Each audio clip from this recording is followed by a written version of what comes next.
All right, I would like to share with you how I learned to vibrate when I was around 10 years old.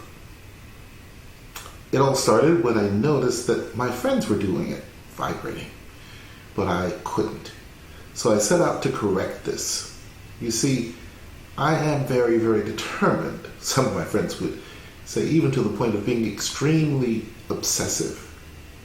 Well, I tried everything to get this vibrato, but it was all in vain.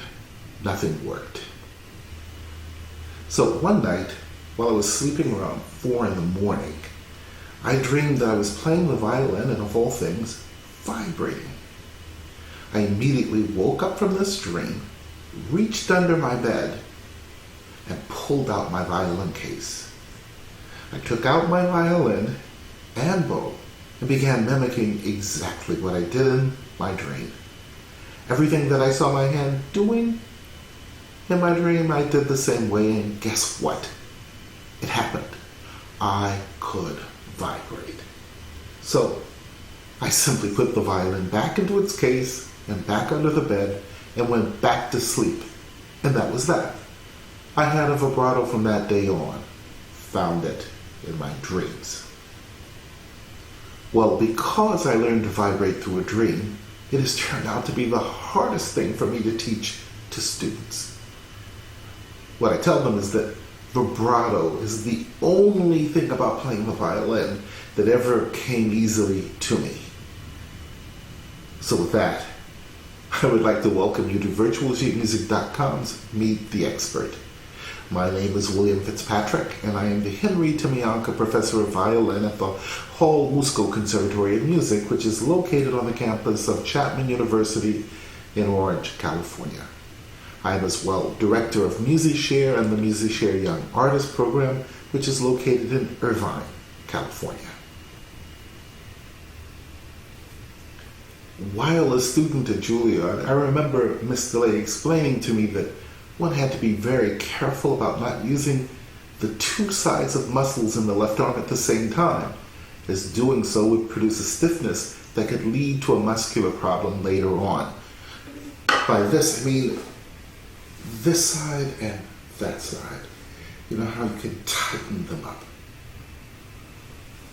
Well, I found this to be true, and I felt it particularly in my efforts to obtain a faster vibrato. I would just get stiffer and stiffer. Doing a fast vibrato just wouldn't happen for me. I felt very limited. All right, so let's move forward a bit in time.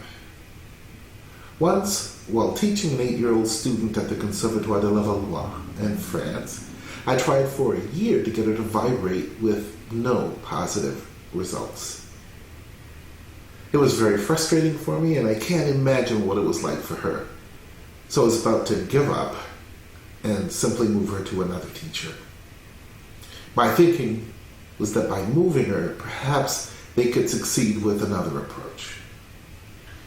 While I was considering just how to announce this to her, I taught a lesson to an older student who came in exclaiming, "That's it.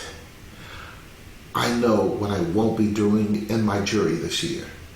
And I asked what she was talking about, and she said that after her last jury, the judges said she trilled like Tweety Bird.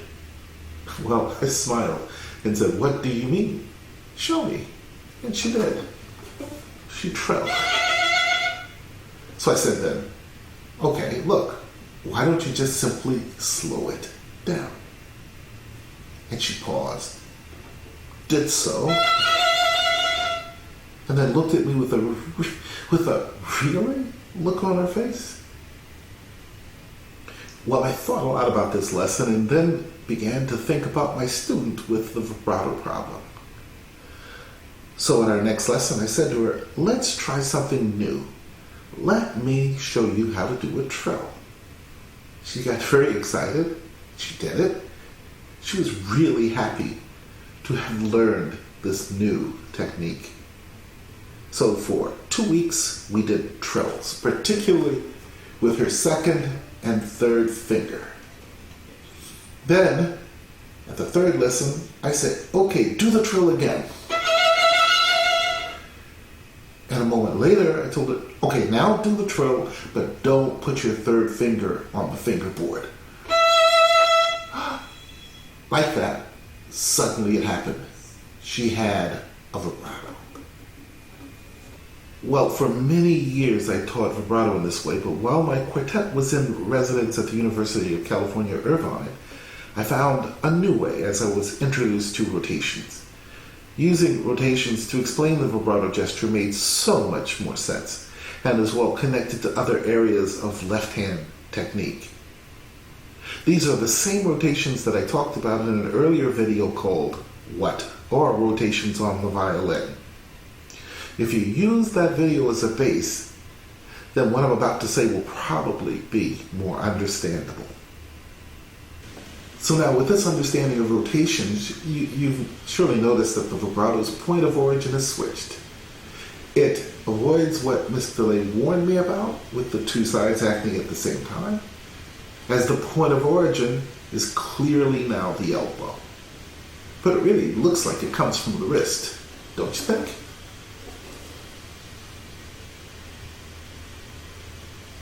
It's a very deceptive gesture.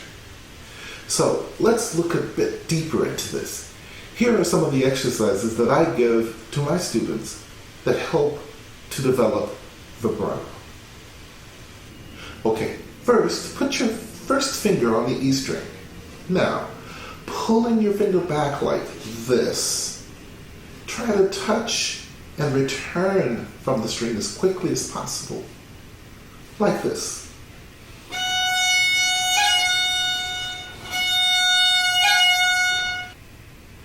You want to touch the string as lightly and as quickly as possible.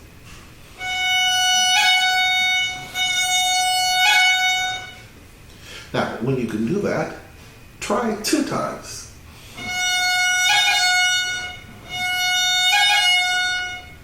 Or even 3.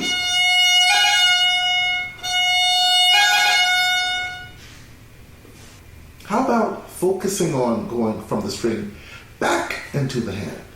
To do this, I use left hand pizzicato, like this. You see, it goes from here to here. I start students learning this very early through my melodies book with this second melody.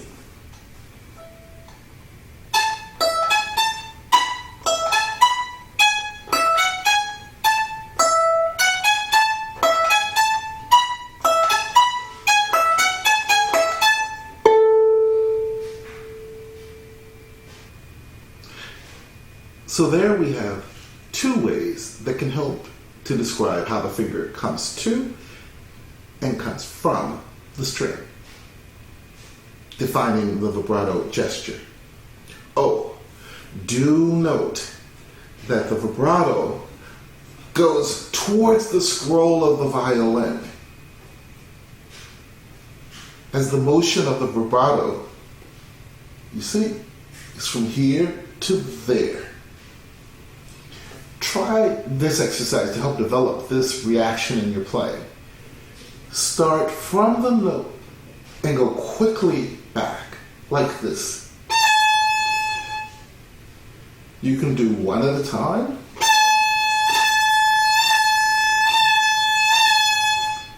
Two.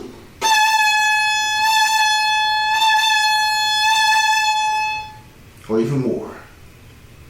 Doing this will help to establish that the vibrato pattern is not even.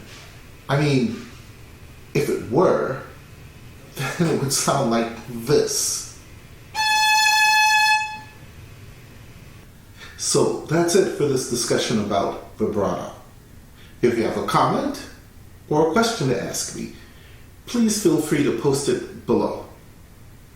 Do take care, and as always, here's hoping that you're becoming more and more aware of what your body is doing, that this knowledge is helping you practicing to become more and more efficient and effective, leading you to even better performances.